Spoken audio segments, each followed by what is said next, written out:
Hello friends, वैनी class में आप सभी का स्वागत है। मैं प्रणव आप सभी को मेडिवल हिस्ट्री पढ़ा रहा हूँ, जिसमें हमने दिल्ली सल्तनत पढ़ लिया था। अगर आपने वो वीडियो नहीं देखा है तो डिस्क्रिप्शन में लिंक है, जाके देख लें। आज से हम लोग मुग़ल स्टार्ट करने वाले हैं, तो चलिए स्टार्ट करते हैं। The Mughals. तो सबसे पहली बात ये, मुग़ल्स आए कहाँ से थे? क्योंकि इंडिया में तो दिल्ली सल्तनत चल रहा था, तो ये मुग़ल्स का इन्वेड कहाँ से हो गया? तो सबसे पहले इसके फाउंडर के बारे में पढ़ते हैं। तो इसके फाउंडर बाबर थे, जो कि दिल्ली सल्तनत पे हमला करके 1526 से 1530 तक दिल्ली पे रूल करेंगे। तो बाबर का ओरिजिनल नेम जहीर उद्दीन मोहम्मद है। इसने अपना एक बुक लिखा हुआ है जिसका नाम है बाबरनामा। बाबरनामा में हमें इसका नाम बाबर या फिर जहीर उद्दीन के नाम से पता चलता है। और बाबरनामा अगर नहीं होता तो हम लोगों को बाबर के बारे में इतना ज़्यादा जानकारी नहीं मिलता। और बाबरनामा इसका ऑटोबायोग्राफी था। बाबर के फादर का नाम अमीर शेख मिर्ज़ा था, जो कि अमीर ऑफ फरगना थे। फरगना अफ़गानिस्तान में एक जगह है, और फरगना वहीं के वो अमीर थे, मतलब राजा टाइप के थे। और 1494 में इसके फादर की डेथ हो गई, जिसके कारण बाबर को गद्दी पे बैठना पड़ा। लेकिन उस समय इसकी एज बस 11 ईयर्स थी। 11 ईयर्स का बाबर उतना पावरफुल नहीं था। इसके कारण इसके जो रिलेटिव्स थे या फिर नोबल्स थे, वो इसके खिलाफ रिवेल करने लगे। Uncles and nobles रिवेल। यह भी एक रीज़न था कि अंकल्स इसके काफ़ी बड़े थे, लेकिन ये छोटा था, जिसके कारण लोग इसको पसंद नहीं करते कि एक छोटा हम पे रूल कैसे करे। और बाबर फादर साइड से तैमूर का था और मदर साइड से चंगेज़ खान की तरफ से। मतलब जो जिसके फादर के एंसिस्टर थे वो तैमूर से रिलेटेड थे और मदर के एंसिस्टर चंगेज़ खान से। मगर मुग़ल्स कभी भी खुद को चंगेज़ खान की तरफ से कभी भी खुद को नहीं बताते कि हम लोग चंगेज़ खान के सक्सेसर हैं। क्योंकि चंगेज़ खान काफ़ी ब्रूटल रूलर था, वो थोड़ा भी दया नहीं करता था। इसीलिए मुग़ल्स हमेशा खुद को तैमूर के सक्सेसर मानते थे। और बाबर 1497 में कॉन्करड समरकंद अभी उज़्बेकिस्तान में एक काफ़ी ब्यूटीफुल जगह है, जो कि मुस्लिमों का कल्चरल प्लेस है वो। और अंकल्स और नोबल्स के रिवेल के कारण बाबर लॉस्ट समरकंद। कुछ समय बाद 1497 में इसने समरकंद को जीता और कुछ समय बाद उसको हार गया, क्योंकि इसके नोबल्स ने इसको सपोर्ट नहीं किया। तो ये तो था बाबर का कहानी। अब हम लोग जानेंगे कि बाबर अपना उधर रूल कर रहा था तो उसको इंडिया आने का क्या रीज़न था। Invitation to came in India. तो बाबर खुद नहीं आया था, उसको बुलाया गया था। तो उसको बुलाने वाले दौलत खान लोधी, जो कि गवर्नर ऑफ पंजाब के थे। तो हमने लोधी डायनेस्टी में पढ़ा था कि ये लोधी अफ़गान थे, तो ये दौलत खान लोधी भी अफ़गान होगा। और दौलत खान लोधी दिल्ली पे कैप्चर करना चाहता था, लेकिन वह इब्राहिम लोधी से जीत नहीं पा रहा था। इसी के लिए इसने बाबर को बुलाने के लिए अपने बेटे Saint his son Dilawar Khan to Kabul for invitation to invite Babur. तो बाबर इस समय तक दिल्ली वहाँ फरगना से लेके काबुल तक आ चुका था।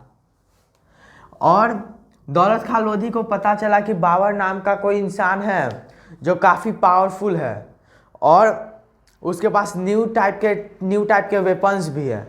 वह उधर से पूरा जीतता आ रहा है, वेस्ट से इधर। तो इसने अपने बेटे दिलवर खान को भेज दिया, जाओ बाबर को बुला के लाओ ताकि इंडिया में इन्वेड कर सके।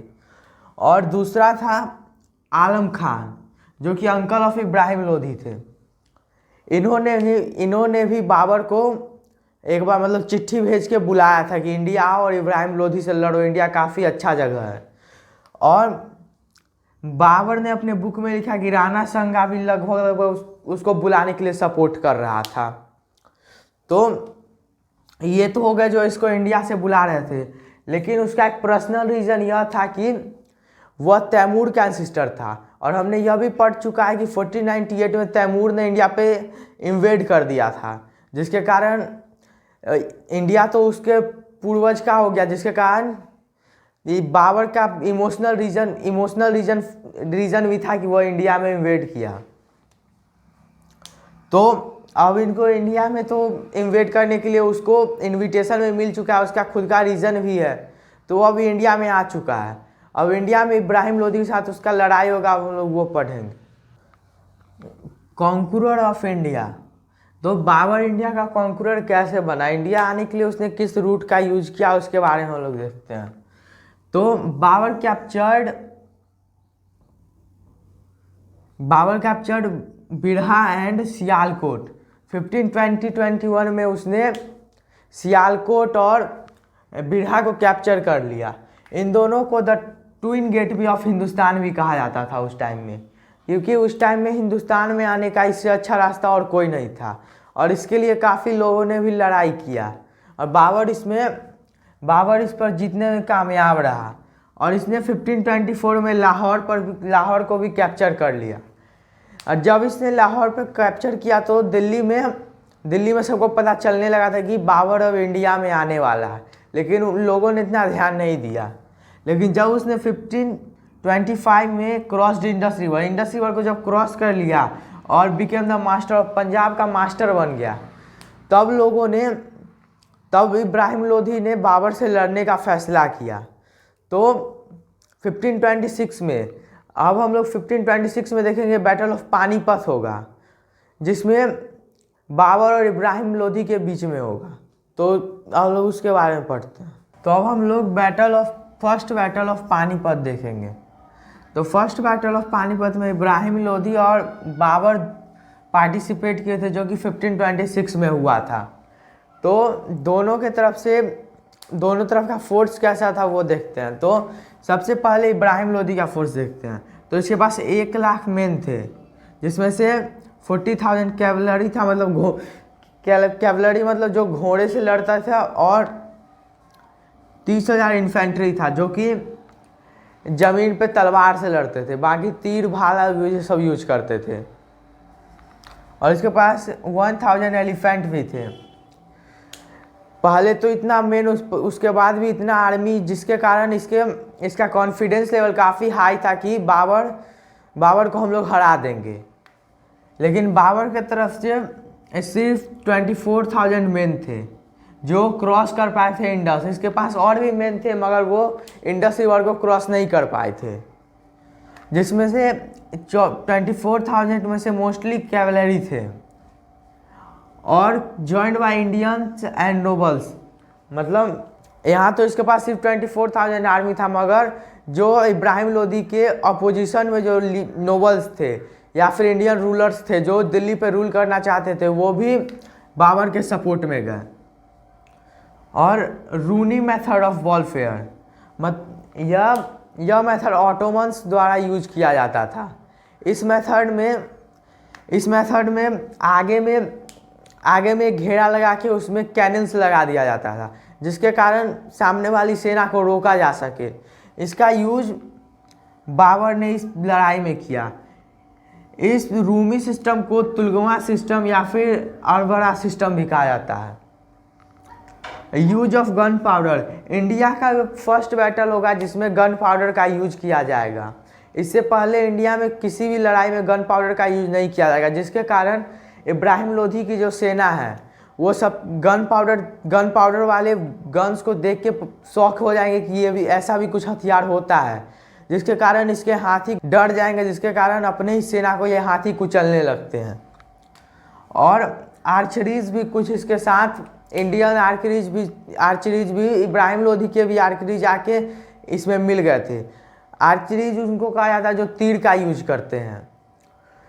जैसे जो आर्चरीज का एक ग्रुप था, वो ग्रुप को जैसे पता चला कि बाबर इंडिया में इन्वेड करने वाला है, वो उनमें से जो उनमें नॉलेजेबल पीपल हुआ करते थे, वो उनको बताया करते थे कि बाबर के पास काफ़ी पावरफुल और न्यू टेक्निक के वेपन्स है, जिसके कारण डर के कारण कुछ आर्चरीज इसमें शामिल हो गए।